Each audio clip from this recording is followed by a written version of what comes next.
Lordships. Your Lordships Anyway, they are aware about the orders passed by this school. Please. If they want to take the risk of flouting that, it is their choice. Bulldozer की कार्रवाई पूरे हिंदुस्तान में जहां पे BJP शासित state था वहां पे बीजेपी के जरिए से की जा रही थी और एक खास कम्युनिटी को टारगेट किया जा रहा था। इसी मामले में दिल्ली के मामले में एक दिल्ली का मामला आया जहां पे बुलडोज की कार्रवाई की जा रही थी। उसको लेकर के जमीयत उलमाए हिंद ने रिट पिटीशन फाइल की। रिट पिटीशन 16 ऑफ 2022 जो रिट पिटीशन क्रिमिनल नेचर की थी सुप्रीम कोर्ट ऑफ इंडिया में फाइल किया और सुप्रीम कोर्ट ऑफ इंडिया ने उस पर अंतरिम आदेश पास किया। उस आदेश का वायलेशन होने के कारण सुप्रीम कोर्ट ऑफ इंडिया में अलग अलग तरीके से एप्लीकेशन आने लगी और सुप्रीम कोर्ट ऑफ इंडिया ने सेंट्रल गवर्नमेंट के साथ साथ कई स्टेट को नोटिस जारी करते हुए कहा कि किसी भी स्टेट में इस बिना पे किसी का घर बुलडोज न कराया जाए या बुलडोज न किया जाए या ढाया न जाए, गिराया न जाए कि वो किसी मामले में एक्यूज है और किसी मामले में एक्यूज होने के नाते अगर किसी का घर गिराया जाता है तो ये क्रिमिनल जुरिस्प्रूडेंस के खिलाफ है और क्रिमिनल जस्टिस के सिद्धांतों के विपरीत है।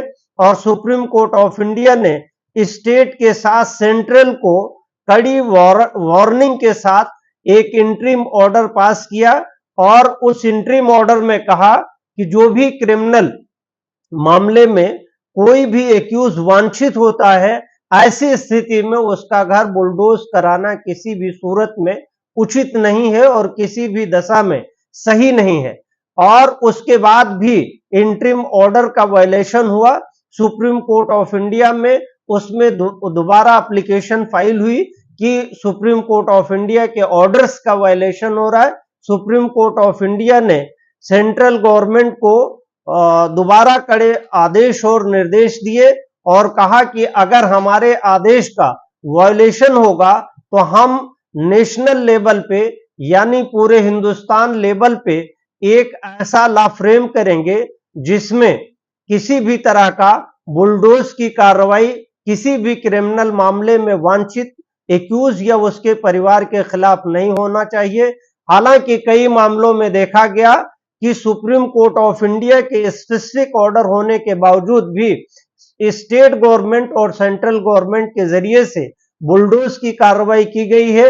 रिसेंटली बहराइच का मैटर है जिसमें कई लोग एक्यूज हुए, कई लोगों का नाम एफआईआर में दोनों तरफ से हुई। बीजेपी के एमएलए के जरिए से भी एफआईआर दर्ज कराई गई और दूसरी कम्युनिटी के जरिए से भी एफआईआर दर्ज कराई गई।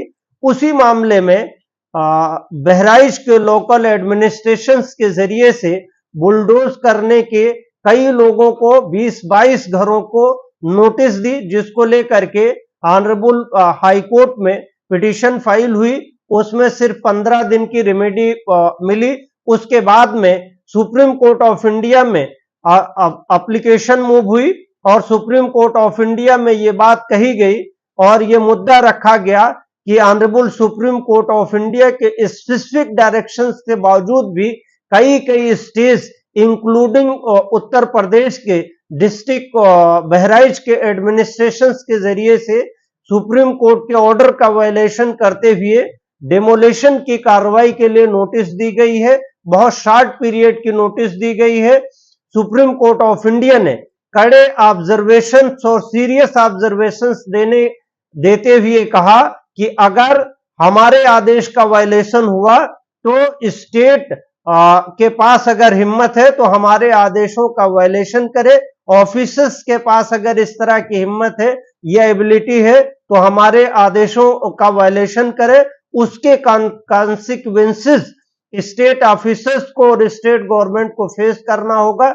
यानी बहराइच के मामले में अब कोई भी डेमोलिशन अगर होती है या हिंदुस्तान में अगर कोई भी डेमोलिशन अगर किसी क्रिमिनल मैटर में वांछित एक्यूज या एक्यूज के फैमिली मेंबर्स के मामले में होती है तो supreme court of India bulldoze की कार्रवाई को लेकर करके कड़े आदेश और निर्देश दे सकती है और जो ऑफिसर्स के जरिए से ये आदेश निर्देश दिए जाएंगे वो भी सुप्रीम कोर्ट ऑफ इंडिया की नजर से बच नहीं पाएंगे। यानी यूं कहा जाए कि जो भी बुलडोज के लिए ऑर्डर करेगा वो ऑफिसर भी अब सुप्रीम कोर्ट ऑफ इंडिया से बख्शा नहीं जाएगा। कड़े आदेश और निर्देश उनके खिलाफ होंगे और उनको दंडित भी किया जाएगा। जो भी ऑफिसर्स इस तरह के आदेश देंगे उनके खिलाफ सुप्रीम कोर्ट के जरिए से कड़ी कार्रवाई की जाएगी।